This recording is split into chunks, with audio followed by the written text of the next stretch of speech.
வருகின்ற 2026 சட்டமன்ற தேர்தலில் விக்கிரவாண்டி சட்டமன்ற தொகுதியில் ஒவ்வொரு கட்சியிலும் யாரெல்லாம் போட்டியிட வாய்ப்பிருக்கிறது, அவர்களின் பின்னணி என்ன என்பதை தற்போது பார்க்கலாம். விக்கிரவாண்டி சட்டமன்ற தொகுதியில் திமுகவில் கடந்த 2024ஆம் ஆண்டு நடைபெற்ற இடைத்தேர்தலில் வெற்றி பெற்று சட்டமன்ற உறுப்பினரான அன்னியூர் சிவாவிற்கே மீண்டும் வாய்ப்பு கிடைக்கும் என அவரது ஆதரவாளர்கள் எதிர்பார்க்கின்றனர். தெற்கு மாவட்ட அவைத் தலைவராகவும் மாவட்ட ஊராட்சி குழு தலைவராகவும் உள்ள ஜெயச்சந்திரனுக்கு இம்முறை வாய்ப்பு கிட்டும் என திமுகவின் இன்னொரு பிரிவினர் கூறுகின்றனர்.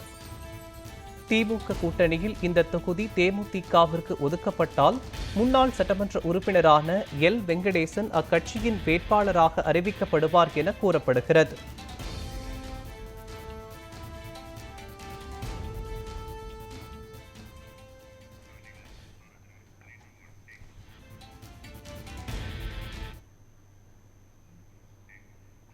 வருகின்ற 2026 சட்டமன்ற தேர்தலில் விக்கிரவாண்டி சட்டமன்ற தொகுதியில் ஒவ்வொரு கட்சியிலும் யாரெல்லாம் போட்டியிட வாய்ப்பிருக்கிறது, அவர்களின் பின்னணி என்ன என்பதை தற்போது பார்க்கலாம். விக்கிரவாண்டி சட்டமன்ற தொகுதியில் திமுகவில் கடந்த 2024ஆம் ஆண்டு நடைபெற்ற இடைத்தேர்தலில் வெற்றி பெற்று சட்டமன்ற உறுப்பினராக அன்னியூர் சிவாவிற்கே மீண்டும் வாய்ப்பு கிடைக்கும் என அவரது ஆதரவாளர்கள் எதிர்பார்க்கின்றனர். தெற்கு மாவட்ட அவைத்தலைவராகவும் மாவட்ட ஊராட்சி குழு தலைவராகவும் உள்ள ஜெயச்சந்திரனுக்கு இம்முறை வாய்ப்பு கிட்டும் என திமுகவின் இன்னொரு பிரிவினர் கூறுகின்றனர். திமுக கூட்டணியில் இந்த தொகுதி தேமுதிகவிற்கு ஒதுக்கப்பட்டால் முன்னாள் சட்டமன்ற உறுப்பினராக எல் வெங்கடேசன் அக்கட்சியின் வேட்பாளராக அறிவிக்கப்படுவார் என கூறப்படுகிறது.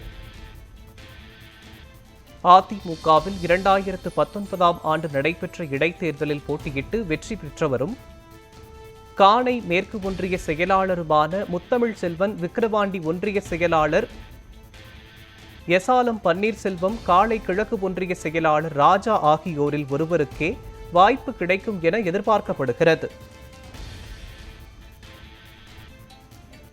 அதிமுக கூட்டணியில் இந்த தொகுதி பாஜகவிற்கு ஒதுக்கப்பட்டால் அக்கட்சியின் விழுப்புரம் தெற்கு மாவட்ட செயலாளரான பார்த்திபனை வேட்பாளராக அறிவிக்க வாய்ப்பிருப்பதாக அக்கட்சியினர் கூறுகின்றனர். இவரை தொடர்ந்து பாரதிய ஜனதா கட்சியின் ஓபிசி அணியின் மாவட்ட தலைவராக உள்ள PV அசோக்குமாருக்கு வாய்ப்பு வழங்கப்படலாம் என அரசியல் வட்டாரங்கள் தெரிவிக்கின்றன.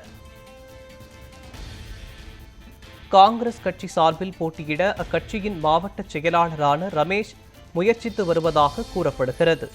மாநில துணைத் தலைவர் பொறுப்பில் உள்ள குலாம் மொய்தீன் போட்டியிடுவார் என அவரது ஆதரவாளர்கள் நம்பிக்கை தெரிவிக்கின்றனர். தமிழக வெற்றிக் கழகம் சார்பில் நடத்தப்பட்ட முதல் மாநாடு விக்கிரவாண்டியில் நடைபெற்றது. அதன் அடிப்படையில் விக்கிரவாண்டி சட்டமன்ற தொகுதியில் தவிக தலைவர் விஜய் போட்டியிட அதிக வாய்ப்புள்ளது என அக்கட்சியினர் தெரிவித்து வருகின்றனர். விஜய் போட்டியிடாவிட்டால் விக்கிரவாண்டி சட்டமன்ற தொகுதி செயலாளரான வடிவேல் போட்டியிடுவார் என அக்கட்சியினர் கூறுகின்றனர். நாம் தமிழர் கட்சியை பொறுத்தவரை சுபாஷ் சந்திரன் ஏற்கனவே வேட்பாளராக அறிவிக்கப்பட்டு விட்டார்.